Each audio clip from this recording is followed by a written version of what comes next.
আপনারা বলুন, দাড়ি রাখা হারাম না দাড়ি কাটা হারাম? কথা বলে না? দাড়ি কাটা হারাম। আমি আপনার এই গ্রামে দেখিয়ে দেবো 100টার মধ্যে 80টা দাড়ি চাচা লোক, বেশি হবে তাও কম নয়, ঠিক কিনা? সমস্যা কোথায়? কোন ছেলে যদি 5 ওয়াক্তের কোন যুবক নামাজ পড়ে মুখেতে দাড়ি রাখে, এখন তার বিয়ে ঠিক হলে আমাদের ভদ্র মহিলারা বলছে, স্মার্ট মেয়েরা বলছে, এই মেয়ে ছেলেটা পাগল, ওকে বিয়ে করব না। খেপা, দাড়ি রেখেছে, নামাজ পড়ে মানে খেপা। কাকে বিয়ে করবে ও?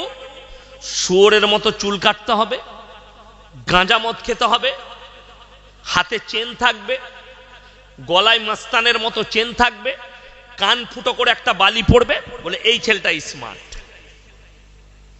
অথচ বুখারী শরীফের রিওয়ায়েতে আছে, যে পুরুষ, যে ছেলে নারীর মতো রূপ ধারণ করবে, হাতে বালা পড়বে, হাতে চেন পড়বে, কানে ফুটো করবে, মেয়েদের মতো চালচলন করবে, কিয়ামতের দিনে আল্লাহ বলবেন তুমি রূপ পরিবর্তন করে দেখাও। তারা বলবে আমরা ব্যর্থ, আল্লাহ তাদেরকে জাহান্নামের রাস্তা অতিক্রম করাবেন।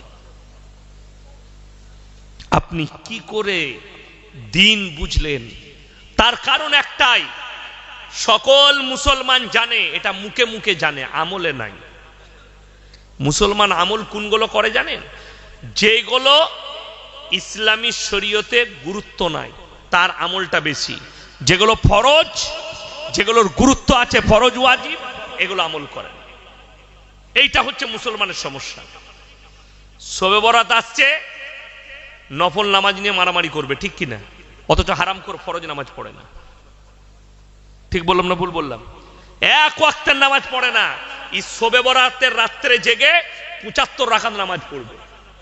আচ্ছা বলুন তো, একটা স্কুলের ছেলে কোনো পরীক্ষা দেয়নি, শুধুমাত্র মৌখিক পরীক্ষা দিয়েছে, সে পাস করবে না ফেল করবে? ফেল করবে। তার কারণ সে লিখিত পরীক্ষা দেয়নি, খালি মৌখিক দিয়েছে। আপনার জীবনে একটা ফরজ ইবাদত নাই, আছে কি? শুধুমাত্র শবে বরাতের নামাজ। জান্নাত যাবে না? যাবে না? সে মাল আটকাবে না? আটকাবে না? আটকিয়ে যাবে। তুমি নফলের গুরুত্ব বুঝলে, ফরজের গুরুত্ব বুঝলে না। শুধু তাই নয়, আজকে মুসলমানের কাছে কমি হচ্ছে। প্রত্যেকটা মুসলমান জানে মুসলমানের জন্য দ্বীনি শিক্ষা অর্জন করা কি বাবা? এ কথা বলে না এরা, ফরজ। অথচ আপনার কাছে দ্বীনি শিক্ষা নাই।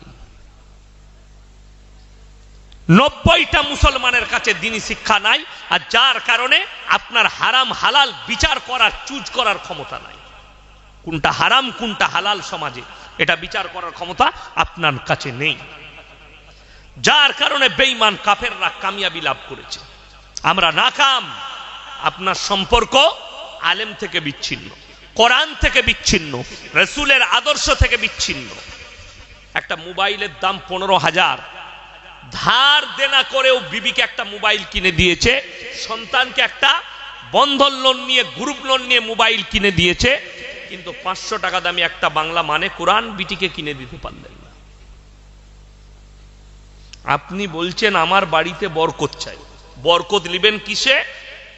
নামাজ পড়ব না, রোজা রাখবো না, কোরআনের তেলাওয়াত করব না, হুজুরের তাবিজে বরকত নেব।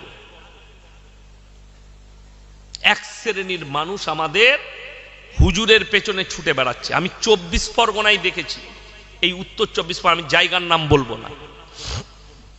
আমি স্টেজে যাব, তার আগে বলছে দাঁড়ান 10 মিনিট লেট হবে। কেন? আমার আগে যিনি হুজুর বয়ান করছিলেন, বলে উনি স্টেজে তাবিজ বিক্রি করছে। এই উত্তর 24, আমি জায়গার নাম বলবো না, আর হুজুরেরও নাম বলবো না।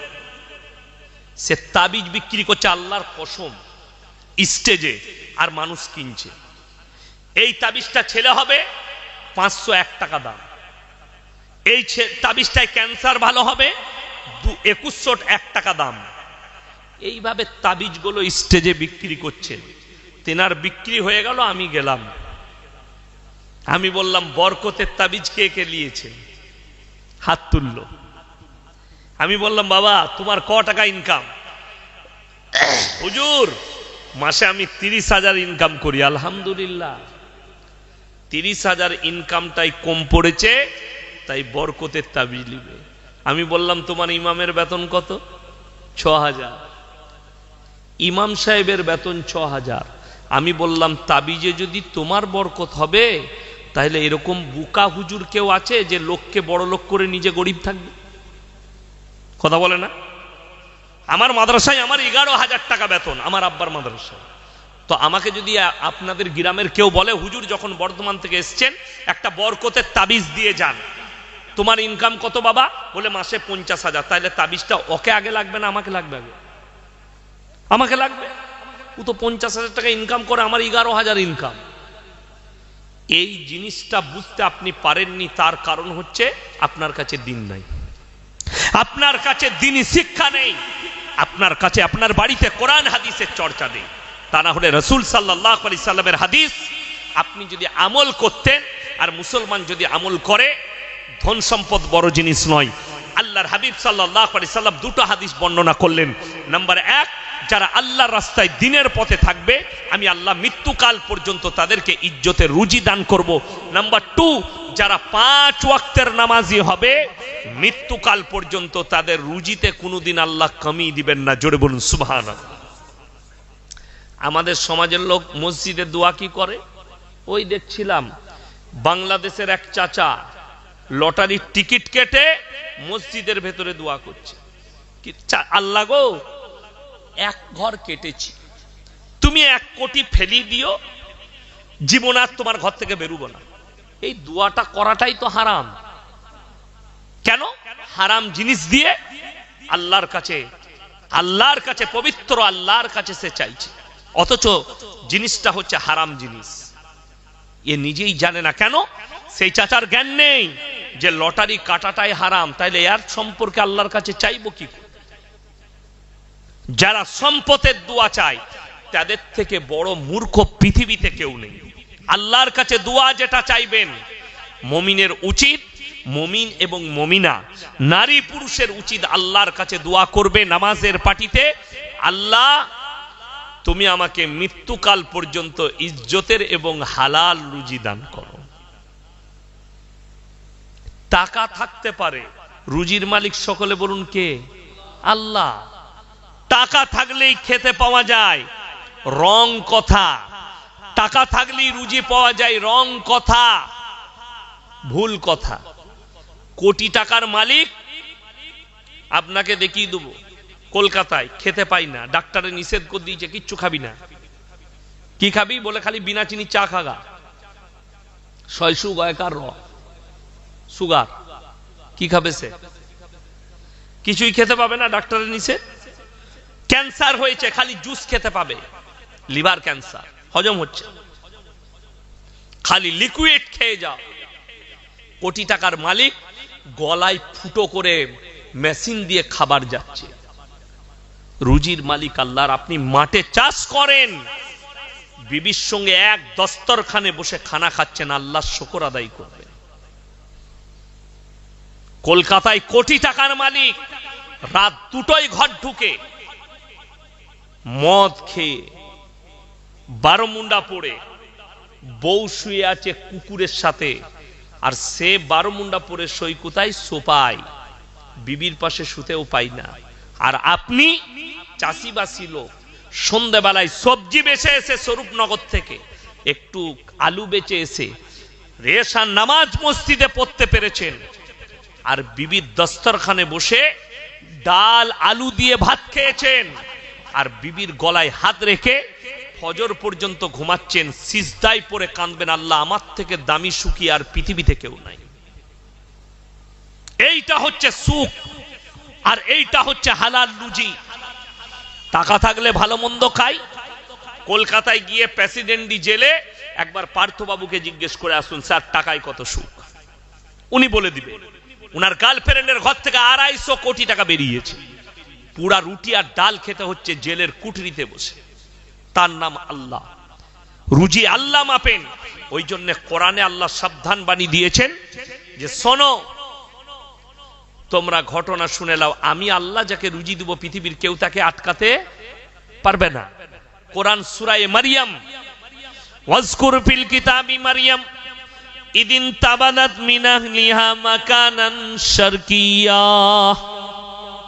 মরিয়ম যখন নিজেকে নিজের পরিবারের কাছ থেকে পূর্ব দিকে এক স্থানে নিজেকে বন্দী করে নিল।